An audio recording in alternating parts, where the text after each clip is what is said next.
আসসালামু আলাইকুম। আশা করছি সবাই অনেক ভালো আছেন। আজকে আমি ছোট্ট একটি ব্লগ আপনাদের সাথে শেয়ার করছি। আর এই ব্লগটা শুরু করেছি আমি সকাল থেকে। আজকে সারাদিন কি করলাম সেটাই কিন্তু আপনাদের সাথে শেয়ার করছি।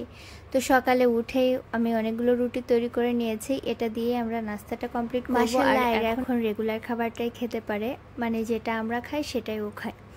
তো ঝাল খাবারটা ইতিমধ্যে ও শিখে গেছে খাওয়া। আলাদাভাবে তেমনভাবে ওর জন্য রান্না করা হয় না, মাঝে মাঝে তৈরি করে দিই। তো এখানে আয়রার আব্বু বাজার করে নিয়ে আসছিল সংসারের যেটা প্রয়োজন সেটা। তো এখানে 2 রকমের মাছ ছিল, আটা ছিল, ডিম ছিল, ডাল ছিল, আর যা যা প্রয়োজন সবই নিয়ে আসছিল। তো দুপুরে রান্নার প্রিপারেশন চলছিল। দুপুরে তেমনভাবে কিছু রান্না করা হয় নাই। এখানে ছোলা ভিজিয়ে রাখছিলাম। কাঁচা ছোলার স্যালাডটা আয়রার আব্বু অনেক বেশি পছন্দ করে, এর জন্য মাঝে মাঝে তৈরি করা হয়। আর এখানে দুপুরে রান্নার প্রিপারেশন চলছে। এখানে 3 পিস মাছ আমি ভাজি করব, এর জন্য লবণ, হলুদ আর মরিচের গুঁড়া দিয়ে মাখিয়ে রাখছিলাম। এখানে একটু ডাল রান্না করব। তো আমরা যেহেতু 3 জন মানুষ, এর জন্য 3 পিস মাছ ভাজি করব। গতকাল রাতে আমি মাছের ডিমের একটা রেসিপি করেছিলাম, আর এই রেসিপিটি কিন্তু আমার রান্নার চ্যানেল সেরার সাথে আছে। ইউটিউবে সেরার সাথে দিয়ে সার্চ দিলে কিন্তু চলে আসবে। তো অনেক বেশি মজা হয়েছিল, আর একটু রয়ে গিয়েছিল। তো এটা এখন আমি জাল দিয়ে রেডি করছিলাম। গরম ভাতের সাথে মাছের ডিম ডাল বেশ জমে যাবে, তাই না? তারপর এখানে মাছ ভাজি করে নিচ্ছি। এরপর কেন জানি মনে হলো একটু তরকারি রান্না করা যাক, এর জন্য কসুর মুখি দিয়ে পুঁই শাক দিয়ে আর মাছ দিয়ে রান্না করছি। আর এখন রান্না করলে আমার রাতে আর কষ্ট করা লাগবে না। আবার আয়রা অনেক সময় জ্বালাতন করে, রান্না করতে দেয় না। আর যখনই আমি রান্না করতে যাব তখনই ও আমার কোলের ভিতর যেয়ে বসে থাকবে। এরপর দুপুরে রান্নাবান্না করে খাওয়া দাওয়া করে বিকালে ওর নিয়ে একটু বাইরে বের হয়েছি। আর ওকে নিয়ে একটু বাইরে বের হলে খেলাধুলা করলে রাতে দ্রুত ঘুমাই। আর যেদিন ও খেলাধুলা করে না, সবসময় ঘরের ভিতরে থাকে, সেদিন কিন্তু অনেক রাত হয়ে যায় ওর ঘুমাতে।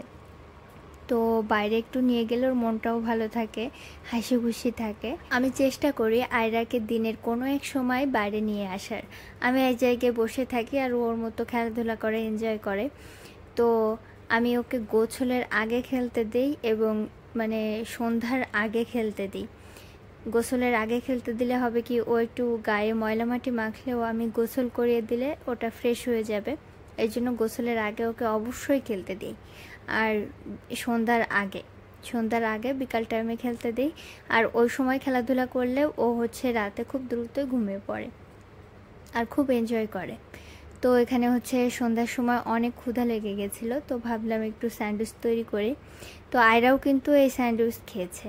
ঠিক আছে, আমরা যেটা খাই সেটা কিন্তু এখন মাশাআল্লাহ খেতে পারে, আর সেটাই ওকে খাওয়াই। আর এই দিন কিন্তু ওকে আলাদাভাবে কিছুই আমি দেইনি, শুধু একটু ফল দেয়া হয়েছিল মাঝে মাঝে।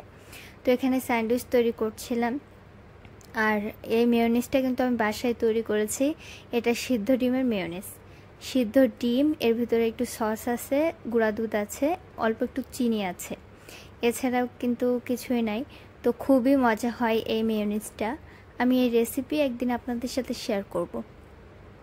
তো এখানে অনেকগুলো স্যান্ডউইচ আমি তৈরি করছি। আর এই স্যান্ডউইচটা আয়রার বাবা অনেক বেশি পছন্দ করে, আরও পছন্দ করে, আমিও পছন্দ করি। তো মাঝে মাঝে ঝটপট তৈরি করে। আচ্ছা, আপনারা কে কোথা থেকে আমার এই ভিডিওটি দেখছেন অবশ্যই কিন্তু আমাকে কমেন্ট সেকশনে জানাবেন।